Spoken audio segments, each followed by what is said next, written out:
पूरी तरह से साबित नहीं हो पाया कि वो जासूस है कि नहीं है। देखिए अभी इसमें जांच चल रही है, जासूस अभी नहीं कह सकते उसको।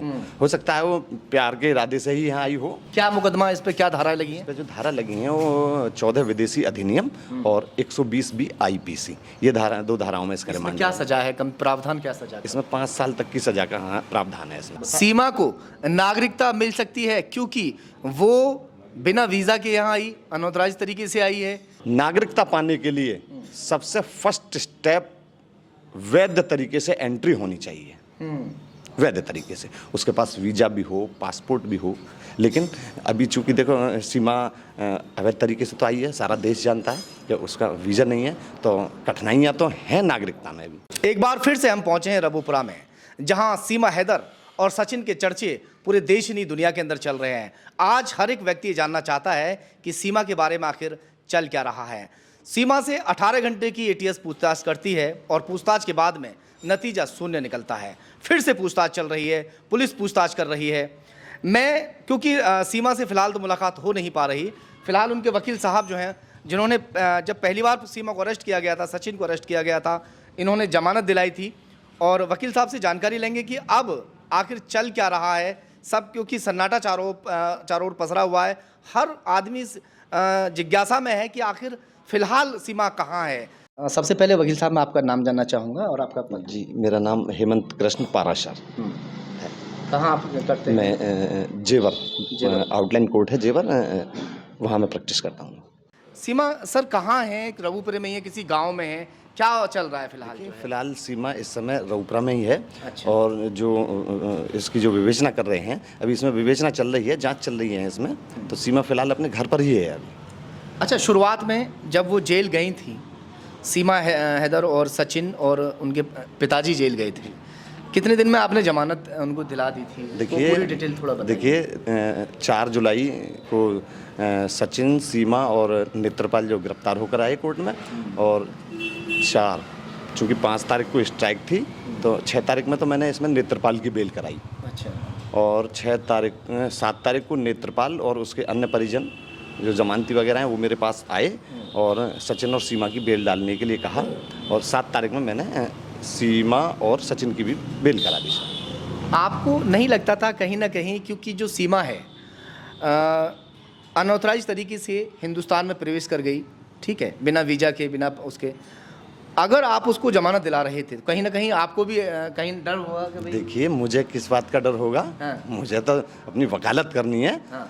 सीमा आए या कोई माइकल जैक्सन आए या कोई भी विदेशी आई है जो मेरे सर अभी तक पूरी तरह से साबित नहीं हो पाया कि वो जासूस है कि नहीं है। देखिए अभी इसमें जांच चल रही है, जासूस अभी नहीं कह सकते उसको। हो सकता है वो प्यार के इरादे से ही यहाँ आई हो, तो अभी जासूस कहना। जासूस तो हम भी नहीं कह रहे हैं कि वो जासूस है, हमें भी 99% तो यही लगता है कि वो जासूस नहीं है, मगर कहीं ना कहीं जो एजेंसियां हैं वो अभी भी जो है उस पर गिद्ध की तरह निगाह बनाए। मैं आपका 99% और 100% और 50% मैं नहीं कह सकता कि सीमा जासूस है या जासूस नहीं है। ये जांच एजेंसी का काम है, उनका काम है कि इसको किस तरीके से इसकी जांच चल रही है, तो ये कहना बहुत जल्दी होगा अभी। अच्छा, जितना वकील करीब होता है ना अपने वादी के, उतना शायद कोई और नहीं होता। हम लोग तो पहुंच ही नहीं पा रहे वहाँ तक, मीडिया जो है सब बैन कर दी गई है। क्या चल रहा है उनकी लाइफ में, कुछ बता पाएंगे? मैं बताऊं, मीडिया का तो इस कदर ये हाल था कि उनको खाना पीना, उनकी दैनिक जो दिनचर्या है उसके लिए भी वो बहुत परेशान हुए। तो मैं उनसे, मीडिया वालों से भी ये कहूँगा कि थोड़ा उनको समय लेने दें, अभी सांस लेने दें कम से कम। जी, खुली हवा में सांस भी नहीं ले पा रहे थे। जी। तो मेरा मीडिया वालों से यही कहना है कि फिलहाल क्या चल रहा है सर उनका जो है? फिलहाल इस समय अभी उनकी विवेचना चल रही है। बताया जा रहा है कि भुखमरी जैसा आलम हो गया है, काम धंधा सब चौपट हो गया है। देखिए, कोई भी व्यक्ति है, किसी का काम धंधा चौपट होगा तो भुखमरी के कगार पर तो आएगा ही आएगा। तो उसको काम करने, अब मीडिया वाले उनको काम भी नहीं करने दे रहे। काम की तो बात छोड़ो, खाना पीना भी अब तो मीडिया नहीं वो कर रही है, मगर जो एटीएस की पूछताछ है, पुलिस की पूछताछ है या और बहुत सारे जो उनके साथ में वो चल रहे हैं, तो इस तरह देखिए एटीएस की पूछताछ, पुलिस की पूछताछ, तो ये तो विवेचना का पार्ट है। तो उनको सर ऐसे ही मीडिया का भी तो ये भी पार्ट है ना। देखिए मीडिया और विवेचना में बहुत अंतर है साहब। हाँ मीडिया को विवेचना करने का अधिकार नहीं है, हाँ बिल्कुल। तो वो तो विवेचना का पार्ट है। उनको जांच अपनी में खबरें तो चलाई। देखिए जांच में सहयोग करना तो चूंकि ये अभियुक्त हैं अभी, तो जांच में सहयोग करना इनका काम है। मीडिया वाले जांच नहीं करेंगे इसकी, मीडिया वाले तो अपनी जो खबर बनाएंगे बस। हाँ।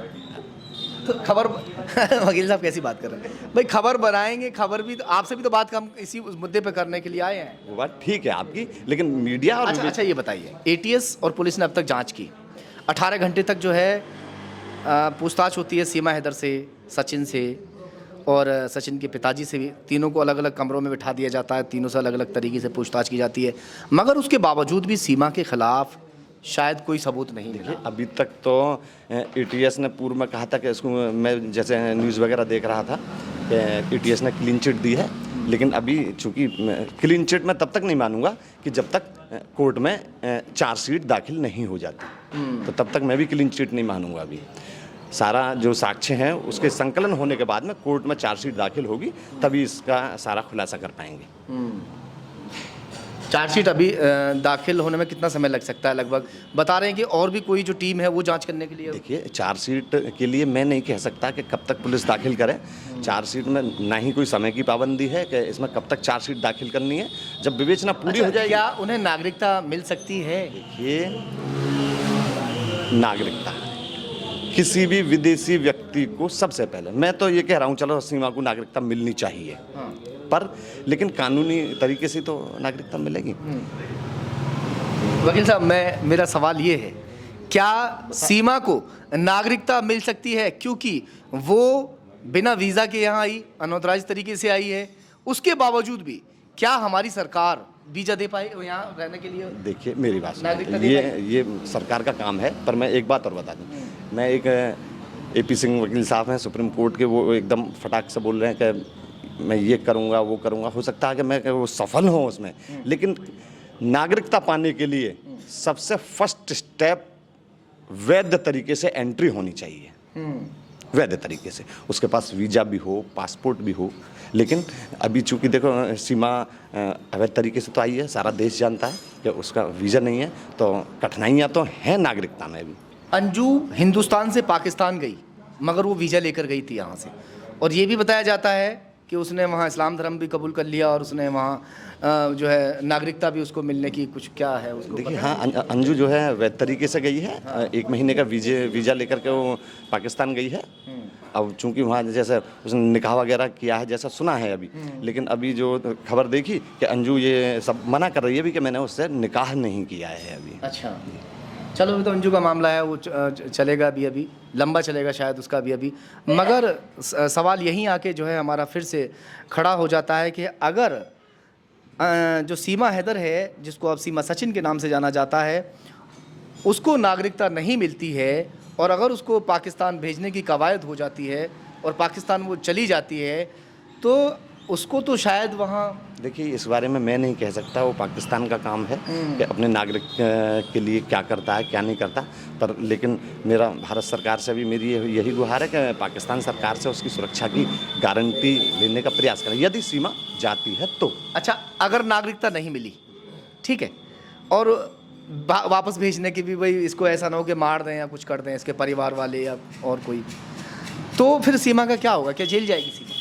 देखिए सीमा जो हमारे यहाँ का जिस मुकदमे में ये अभियुक्त है, क्या मुकदमा, इस पे क्या धाराएं लगी हैं? इस पे जो धारा लगी हैं वो 14 विदेशी अधिनियम और 120B IPC, ये धारा, 2 धाराओं में इसका रिमांड। क्या सजा है, कम प्रावधान क्या सजा है? इसमें 5 साल तक की सजा का प्रावधान है इसमें। 14 विदेशी अधिनियम और 120B तो किसी भी सेक्शन के साथ, मतलब यदि आप कोई भी अपराध कर रहे हो उसका षड्यंत्र रचना वो 120B के तहत आता है। भाई षड्यंत्र तो कुछ अभी तक तो हो नहीं रहा साबित, मगर गलत तरीके से आई है, और गलत तरीके से आने की अगर सजा इतनी है तो ये साबित तो हो गया कि भाई जो है ये गलत तरीके से आई, बिना वीज़ा के आई है, तो क्या 5 साल के लिए जेल जाएगी? 5 साल, ये नहीं कि 5 साल की सज़ा होगी, वो माननीय न्यायाधीश पर डिपेंड है कि वो कितनी भी सज़ा कर सकते हैं। साल करें, 2 साल करें, 6 साल करें, सॉरी 6 नहीं, 6 महीने करें, 3 साल करें, वो मजिस्ट्रेट पर विवेक मगर पर है। सजा हो सकती है। देखिए, अगर कोई भी व्यक्ति है, आप उनके वकील हैं, तो मैं तो प्रयास पूरा ये करूंगा कि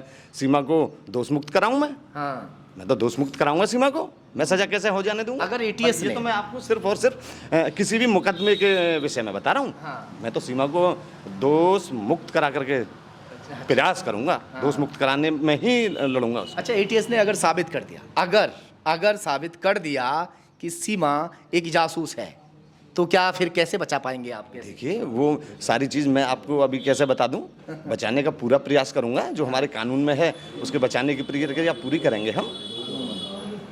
क्या जो चलिए हमारे जो दर्शक हैं उनसे क्या कहना चाहेंगे? सीमा फिलहाल ठीक है, बता रहे उसकी तबीयत भी खराब हो गई बीच में। हाँ, बीच में तबीयत खराब हुई तो उसको इलाज वगैरह कराया गया उसका। डॉक्टरों की अच्छी टीम यहाँ लगी हुई है प्रशासन के माध्यम से, तो फिलहाल वो ठीक है और अपने घर पर है। बच्चों को भी नागरिकता मिलने की बात कही जा रही है कि बच्चों को भी मिल जाएगी। 4 बच्चे उसके साथ आए हुए हैं और इन महिला को यदि सीमा को मिलती है तो उसके बच्चों को भी मिलेगी नागरिकता। मगर अभी टेढ़ी खीर के जैसा है।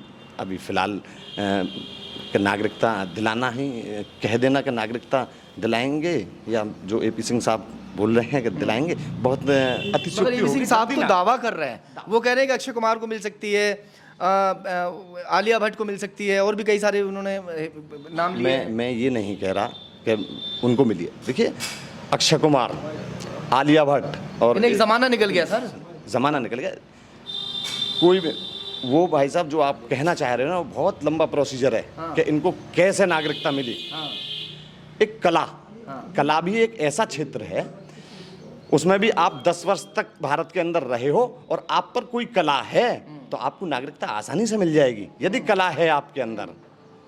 अच्छा, कोई कला होनी जरूरी है उसमें भी? जी, कला भी एक एंगल है जो नागरिकता दिलाने में सहायक है। सीमा में कला नहीं है। सीमा ने पूरी मीडिया को हैंडल कर लिया, यहाँ ससुराल वालों को हैंडल कर लिया, पूरे हिंदुस्तान के जो लोग हैं उन सभी को लगभग हैंडल कर लिया है। कुछ लोग तो बुराई करने वाले होते हैं, लगभग उसको सीमा भाभी के नाम से लोग कहने लगे, करने लगे। देखिए, ये भी तो कला है। मैं तो सीमा को भाभी ना कह सकूं फिलहाल। तो सचिन हमारा बेटा भाई के छोटे समान भाई है, के तो भाभी कहना एक फिर भी बहुत से लोग तो भाभी उसको- कहना जो अनुचित है, ऐसा नहीं। सब बहुत से लोग सीमा भाभी के नाम से उसको बहुत से, पुकारने लगे। देखिए, हमारी जो भारतीय संस्कृति है, अब एक दिन बड़े भाई साहब भी जो चैनल पर थे, मैं वीडियो देख रहा था आपकी, तो ये बड़े भाई भी भाभी कह रहे, तो हमें जो कोई भी शब्द यूज करने चाहिए वो हमारी भारतीय संस्कृति के अनुसार करनी चाहिए। अच्छा, एक बात मैं ज़रूर कहना चाहूँगा वकील साहब, अगर पूरे हिंदुस्तान की आवाम में से 80% लोगों ने भी ये वोट दे दिया कि भाई सीमा को यहाँ रहने दिया जाए, तो नागरिकता आसानी से मिल सकती है। देखिए, पूरे हिंदुस्तान की आवाम या एक व्यक्ति, आवाम से कानून नहीं चलता, कानून से आवाम चलती है। ऐसा कानून से आवाम चलती है। ये थोड़े के जबरदस्त कानून बदलना पड़ जाएगा। जो नागरिकता कानून है उसमें संशोधन करते 2019 तक लास्ट इसमें संशोधन हुआ, और यदि ऐसा होता है तो कानून फिर बदलना पड़ेगा। तो राष्ट्र कानून से चलेगा, आवाम कानून से चलेगी, ना कि कानून आवाम से चलेगा। फिलहाल क्या मान के चल रहे हैं, कितना इसके ऊपर दबाव है इस वक्त, पूछताछ का, और क्या होने वाला है? दबाव तो अभी होने वाला है, तो मैं तब तक नहीं कहूँगा जब तक कोर्ट में चार्जशीट दाखिल नहीं हो जाती। और चार्जशीट दाखिल होने के बाद में पूरे दमखम से जो इसके मुकदमे को फेस करेंगे। चलिए, वकील साहब से हमारी बातचीत हुई और वकील साहब ने अभी तक तो ये कह दिया है कि नागरिकता मिलना टेढ़ी खीर जैसा है। हालांकि पूरी कोशिश चल रही है और आगे की भी प्रक्रिया जो जारी रहेगी, नागरिकता दिला के भी रहेंगे। और सीमा सचिन को यहाँ की नागरिकता दिलाने के बाद में जो सीमा भाभी के नाम से फिलहाल जाना जाता है, सीमा भाभी ही वो आगे भी कहलाने वाली है।